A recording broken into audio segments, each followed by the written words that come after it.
Hey everyone, my name is Steve. For years now I've been eating anything and everything that tastes great, or even just looks interesting. I've loved food since as long as I can remember, but as I start to get older, it's getting more important that I focus on eating healthier or just reaching a more balanced diet. In this video, I'll be discussing the dietary analysis of what I ate before and how terrible it was for me and what changed, including how I changed it. There are many trending diets out there that are bad, and it's already become common knowledge that the majority of the US population has poor eating habits. I can't change the majority of what everyone else eats, but I can start with the majority of what I eat. I really do hate to bore you with PowerPoint, but I'll try my best to keep you entertained. Stay with me as we go through the details of what changed and how it happened. So let's first walk through my dietary analysis. The first thing I did was I chose a day, just a normal day in my life, and I recorded exactly what I ate and drank that day. I also recorded the time of day, whether it be breakfast, lunch, dinner, or just a snack. After that, I went to a website called choosemyplate.gov, and I will link that in the description for you below, for you to check out later. From that website, I quickly learned the main food groups that we need to be getting our fill of daily. I also made predictions about what food I was missing in my diet, and the health implications I could have in the future if my diet hadn't changed. I then created an account on supertracker.usda.gov. Again, I'll link that in the description for you. But on this website, I was able to use this feature called the Food Tracker. The Food Tracker allowed me to enter my recorded day, see what I was missing, and make changes to meet the limits required for a healthy daily diet. So let's jump to my first day. As you can see, I wasn't indulging in excess. I had eaten pretty light breakfast. Oh hey, I even had a salad for lunch. It's still hard to tell how poorly or how well I was eating this day. So let's go to my predictions and take a look before we go and look at the facts. So if you want to read all 3 paragraphs that I wrote for my predictions, go ahead, pause this video, I don't mind a bit. I summarized these predictions to make it a bit easier if you don't want to read all that. I predicted that I was eating too much sodium. Some geniuses at Harvard School of Public Health have concluded that too much sodium is a bad thing. I quote from the article, "Health risks and disease related to salt and sodium," and they say that over time, extra work and pressure can stiffen blood vessels, leading to high blood pressure, heart attack, and stroke. It can also lead to heart failure. There is also some evidence that too much salt can damage the heart, aorta, and kidneys without increasing blood pressure, and that may be bad for bones too. Now, we've all heard that too much of something is a bad thing, and sodium has its limits as well. You can also see that I predicted that with no fruits, I was lacking my daily needs of potassium and vitamin C. Now understand the recommended dietary allowance for vitamin C, also known as RDA, is 90 milligrams per day, and potassium is 4,700 milligrams per day. You can look over my predictions in more detail if you'd like, but let's move on to my nutrient report that I pulled straight from that Supertracker website you saw, and we can see if my predictions were completely inaccurate or right on the money. With this nutrient report, we can take a deeper look at some of the necessary nutrients, minerals, and vitamins that are needed. The targets that you see in the second column are the RDA I was talking about. Average eaten shows what I ate with that meal that I recorded, and the status, well, that just shows you if I'm under or over the RDA for that specific amount of nutrient, mineral, or vitamin.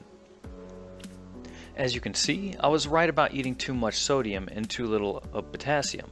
Now, I did mention that I ate a salad for lunch, but that by no means is going to be enough vegetables I would need daily.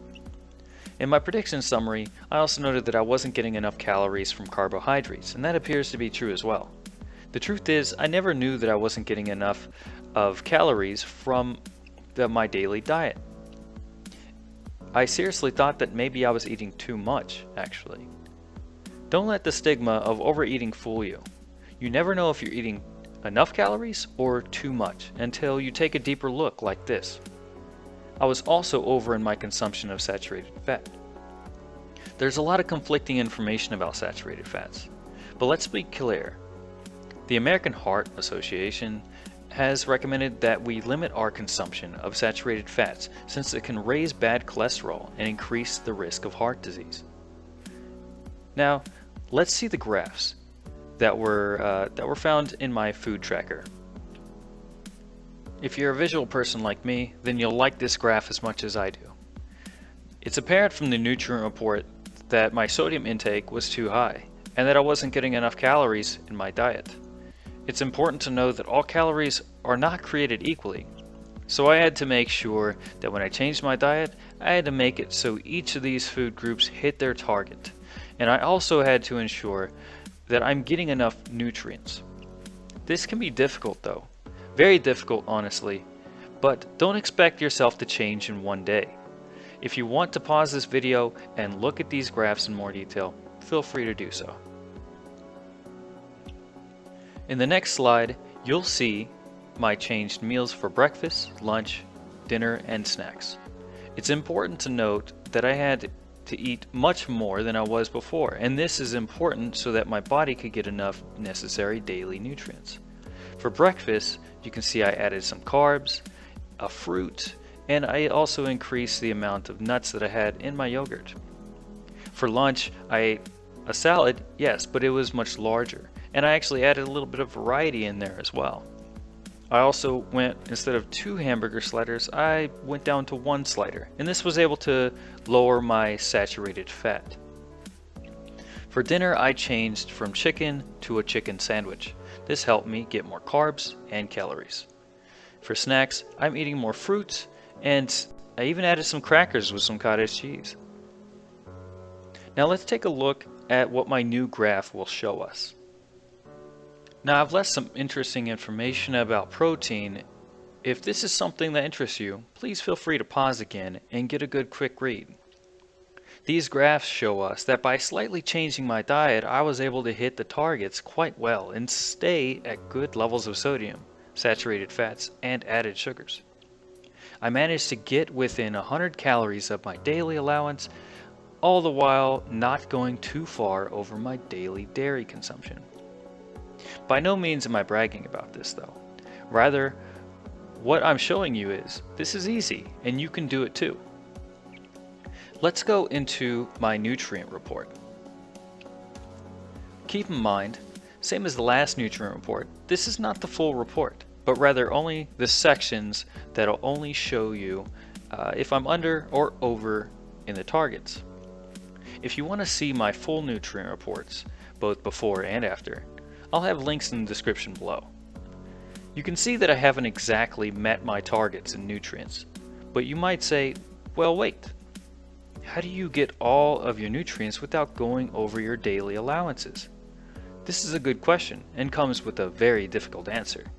I will say this, we can always try our best to hit our targets, but may not always do it every day. If you will indulge though, I'd like to see what you can come up with. Please leave a comment below. Show me your creativity. If you can hit all targets and stay within your daily allowances, then you, my friend, have accomplished a very difficult feat. And you know what? Let's end it at that. I've added a special ending just for you, since you have stuck through this PowerPoint with incredible endurance and without falling asleep. Enjoy, and thanks for watching.